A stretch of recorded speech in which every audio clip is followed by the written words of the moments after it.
You don't know the power of the dark side. What's up guys, Misbest here back with another Star Wars Galaxy of Heroes commentary video, and today we are hitting my roster review series again with Lando Calrissian.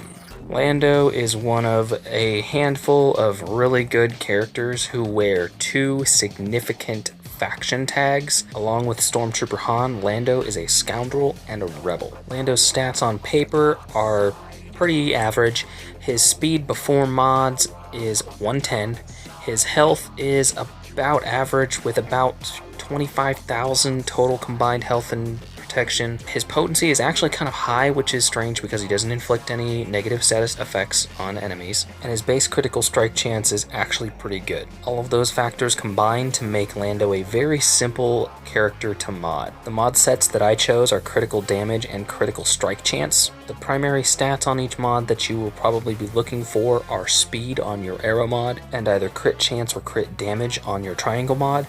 On the cross mod, you can probably look for either offense or tenacity or possibly even protection. I still actually need to go find a replacement for my potency cross mod that I have on it. Taking a look at his abilities, his basic attack is called Gambler's Shot. It deals physical damage to target enemy.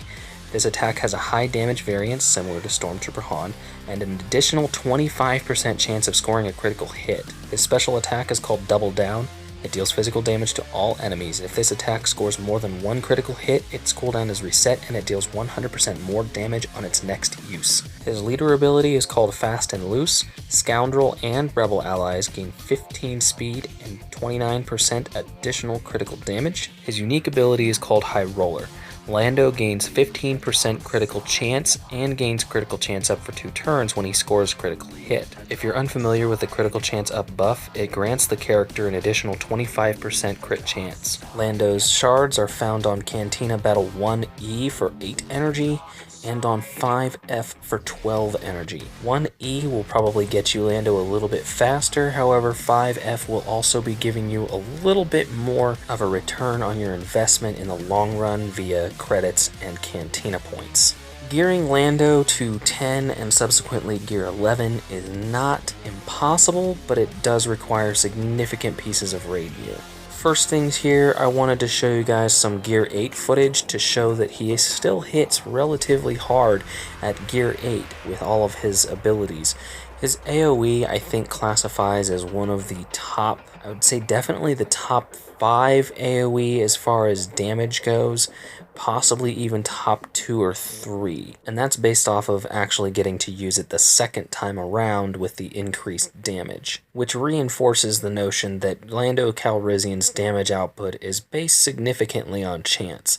Between his basic attack having a high damage variance and his AoE being dependent upon critical strikes, it almost puts Lando in the same basket as Leia as far as being very dependent upon those additional uncontrollable factors. Talking a little bit more in depth as far as his abilities go, his unique ability does grant him the additional 15% critical strike when it's maxed. That boosts his basic attack from just being a plus 25% critical chance to a plus 40% critical chance. As soon as you stack the critical chance buff on top of Lando from either his own critical strike or another source, it essentially makes his basic attack a guaranteed critical strike. If you recall the description of his AoE, it said that the bonus damage takes effect on the next use. What this means is that you can use his basic attack between AoEs, and then it will also carry over from one engagement to the next. Lando Calrissian is a good DPS character that fits into a lot of different squads very well. Having Captain Phasma's Victory March to guarantee a critical strike on his AoE is never a bad idea. Putting him on a squad behind Wedge as the leader is also a good idea because Wedge will make his AoE hit harder, and whenever he crits, Lando will gain turn meter. Since Lando is wearing 2 faction tags, it makes him twice as useful, which makes him twice as valuable in my opinion. He's useful as a rebel for the obvious reason of the few rebel events that we've seen in the past, which are sure to show up again in the future, and then also for farming those speed mods if you want to farm speed mods. As a scoundrel, I believe Lando is even more valuable because he's used in the credit heist, the training droid smuggling event, and then also in the Crit Chance mod challenge, which is one of the most valuable sets in my opinion. And then of course the icing on the cake, being both a Rebel and a Scoundrel, means that he will take advantage of both Rebel and Scoundrel leadership abilities. Interestingly enough, Lando Calrissian has been making a very big appearance in arenas lately. In fact, on both of my accounts, I've found that Lando Calrissian shows up in probably about half of the top 10 to 20 arena squads, and I think a lot of that has to do with, as you'll see here, under a wedge lead, Lando Calrissian deals a very large amount of damage, which seems to be the name of the game when you're running a wedge lead team.